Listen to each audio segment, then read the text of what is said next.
इस खबर के प्रायोजक हैं जिला पंचायत क्षेत्र वार्ड नंबर 22 खैराबाद से महाप्रधान पद के प्रत्याशी गुड्डू गुप्ता उर्फ ऋषिकेश। नमस्कार, मैं हूं ज्ञानेंद्र मिश्रा और आप देख रहे हैं शेर आजमी न्यूज। सबसे तेज और सबसे सटीक खबर देखने के लिए बने रहिए शेर आजमी न्यूज के साथ। अब खबर विस्तार से। बॉलीवुड के मशहूर लेखक और आजमगढ़ के निवासी इम्तियाज हुसैन आज गृह जनपद पहुंचे। इस दौरान उन्होंने बताया कि हर वर्ष फरवरी माह में वो अपने पैतृक घर जो कि फूलपुर तहसील के माहौल के समीप शाह रजा गांव में है, वह अपनी प्रॉपर्टी की देखभाल को परिवार समेत आते हैं, इसलिए इस बार भी आए हैं। हाल ही में रिलीज फिल्म कागज़ पर भी उन्होंने अपनी बात रखी और कहा कि फिल्म आजमगढ़ के लाल बिहारी मृतक को देखकर बनाई थी। हालांकि डायरेक्टर सतीश कौशिक ने इसमें फेरबदल किया जो अक्सर फिल्म निर्देशक करते हैं। बता दें कि इम्तियाज हुसैन ने परिंदा, वास्तव, गुलाम मुस्तफ़ा जैसी अनेक बॉलीवुड की फिल्मों को मशहूर लेखन का कार्य किया है और तमाम टीवी चैनलों की मशीन के कई प्रोग्रामिंग ज्यूरी की भूमिका निभाई है। उन्होंने आजमगढ़ के लाल बिहारी मृतक जो कि खुद भी भू राजस्व के अभिलेखों में जिंदा करने के लिए 18 वर्ष संघर्ष किए, उन पर हुई रिलीज फिल्म हाल ही में फिल्म कागज़ भी लेखन किया था। इम्तियाज हुसैन के अनुसार सतीश कौशिक ने वर्ष 2003 में इस संबंध में उनसे संपर्क किया था। भाई कहते थे, मैं भी उनको बड़ा भाई कहता था, दोनों लोगों को भाई भाई का सिलसिला था।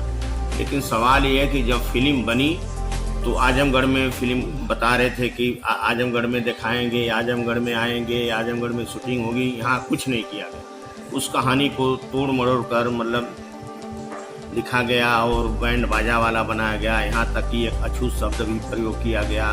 यही नहीं, एक बहुत राष्ट्रद्रोही नारा उसमें लगाया गया है, विधानसभा स्वाहा, न्यायपालिका स्वाहा। इस तरह से कई खामियां जब फिल्म में देखा तो मुझको बहुत आघात पहुंचा और इसका मैं बहुत विरोध किया, क्योंकि मैं कभी भी अपने लड़ाई में अशब्दों का प्रयोग नहीं किया हूं और शांतिपूर्वक लड़ाई लड़ा, अपनी बात को शासन प्रशासन तक पहुंचाता रहा, जिंदा भी हुआ और जीता भी। लेकिन इस फिल्म के माध्यम से ये राष्ट्र का अपमान हुआ, न्यायपालिका का अपमान हुआ, विधानसभा का अपमान हुआ। एक संप्रदाय, जिस संप्रदाय से मैं स्वयं खुद आता हूँ, मैं अनुसूचित जात का चमार हूँ, इसलिए उससे मैं भी पीड़ित हूँ। तो इस तरह से जो फिल्म बनाई गई है, तोड़ा मरोड़ा गया है और उसमें एक कहानी को, जैसे अब ये सवाल उठ रहा है यहाँ क्षेत्र में कि आप बैंड बाजा वाले हैं या किसान हैं या बुनकर हैं, तो अब इस तरह से एक छवि खराब हो रही है और फिल्म के नाम से जो धोखा दिया गया। यही नहीं, सतीश कौशिक ने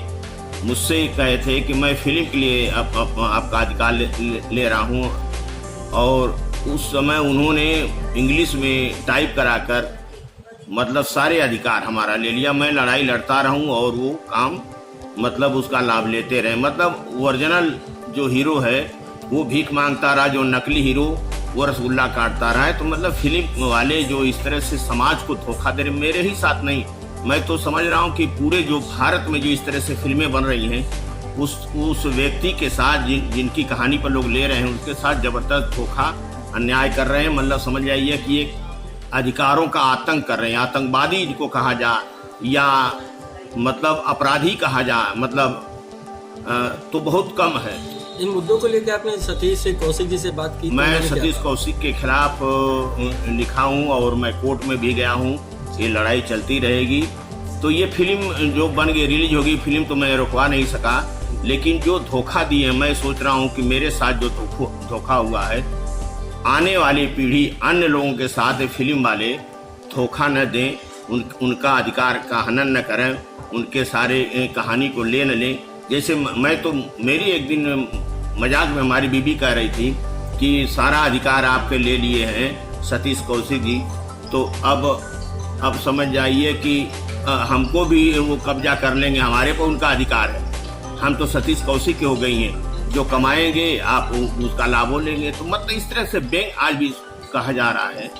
तो इससे मैं बहुत दुखी हूँ और कोर्ट के शरण में भी गया हूँ। अभी देखिए, भी तो हड़ताल चल रहा है, भविष्य में क्या होता है। तो इम्तियाज हुसैन जी का इसमें कोई कसूर नहीं है। इम्तियाज हुसैन जी मेरे साथ रहे हैं और इन्हीं के संपर्क से उनका हमारा हुआ, लेकिन इनके तरफ से धोखा नहीं, सतीश कौशिक ने मेरे साथ धोखा किया है और ज़बरदस्त धोखा किया है। मैं इससे बहुत दुखी हूँ और इस लड़ाई को मैं लड़ता रहूँगा जब तक मुझे न्याय न मिले। ठीक।